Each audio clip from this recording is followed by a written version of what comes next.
बिहार में भारतीय जनता पार्टी के प्रदेश अध्यक्ष की जिम्मेदारी अब सम्राट चौधरी के कंधों पर डाल दी गई है।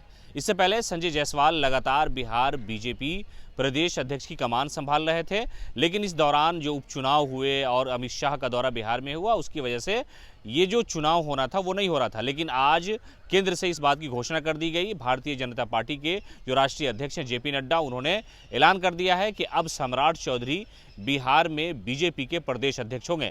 लगातार मुख्यमंत्री नीतीश कुमार और महागठबंधन की सरकार पर हमला करते हुए सम्राट चौधरी ने एक नई सियासत को जन्म दिया है। कहा तो ये जा रहा है कि लालू प्रसाद यादव के बहुत ही करीबी रहे सम्राट चौधरी। कुशवाहा समाज से आते हैं, तो शायद 2024 के लोकसभा चुनाव और 2025 में होने वाले विधानसभा चुनाव के मद्देनज़र कुशवाहा जाति से सम्राट चौधरी को आगे लाने की कोशिश की जा रही है। इससे पहले जब नई सरकार बनी थी, यानी गठबंधन की सरकार के वक्त, उन्होंने इस बात की शपथ ली थी कि मुख्यमंत्री नीतीश कुमार को जब तक कुर्सी से उतार नहीं देंगे उस वक्त तक अपनी पगड़ी नहीं खोलेंगे। और उसके बाद से ही उन्होंने लगातार पगड़ी बांधने का जो सिलसिला है वो शुरू कर दिया। लगातार बिहार विधान मंडल की कार्रवाई के दौरान और सड़क पर भी उन्होंने सरकार को घेरा।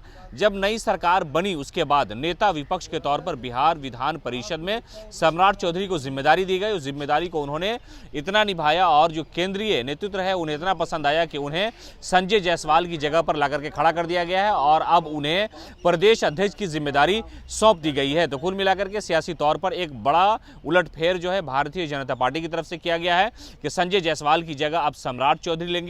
और बिहार बीजेपी लगातार सरकार पर कई सारे मुद्दों को लेकर के हमला करता रहा है। लालू प्रसाद यादव की सियासत में जब सम्राट सबसे युवा नेता थे, उस वक्त भी उन पर विवाद बढ़ा था, उन्हें मंत्री बना दिया गया था। उस वक्त कम उम्र होने की वजह से उन पर हंगामा खड़ा हुआ और जो उनकी एक सियासी जंग रही है वो काफ़ी बड़ी रही है। लगातार जेडीयू, आरजेडी और फिर बीजेपी में आने के बाद सम्राट चौधरी एक परखर नेता के तौर पर सामने आते रहे हैं। नई सरकार जब बनी, यानी एनडीए से जब रिश्ता टूट गया, उससे पहले वो नीतीश कैबिनेट में मंत्री थे और जब गठबंधन टूटा, मंत्री पद चला गया, उसके बाद उन्हें भारतीय जनता पार्टी ने बिहार विधान परिषद में नेता विपक्ष बना दिया गया। अपने भाषण के दौरान वो लगातार मुख्यमंत्री नीतीश कुमार और तेजस्वी प्रसाद यादव पर हमला करते नजर आए और कई सारे मुद्दों पर वो सड़क पर भी प्रदर्शन करते हुए देखे गए। शायद इसी वजह से भारतीय जनता पार्टी के राष्ट्रीय अध्यक्ष जेपी नड्डा, अमित शाह या नरेंद्र मोदी की नज़र इनकी जो सियासी संघर्ष है उस पर पड़ी है और उन्हें आगे लाया गया है। शकुनी चौधरी के बेटे सम्राट चौधरी शुरू से ही सियासत में खुल करके बोलने के लिए जाने जाते हैं।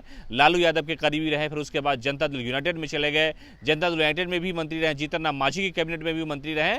तो कुल मिलाकर के जो सियासी उनका संघर्ष है वो भारतीय जनता पार्टी के लोगों ने देखा है और अब संजय जायसवाल को हटा करके सम्राट चौधरी को बिहार बीजेपी की कमान सौंप दी गई है।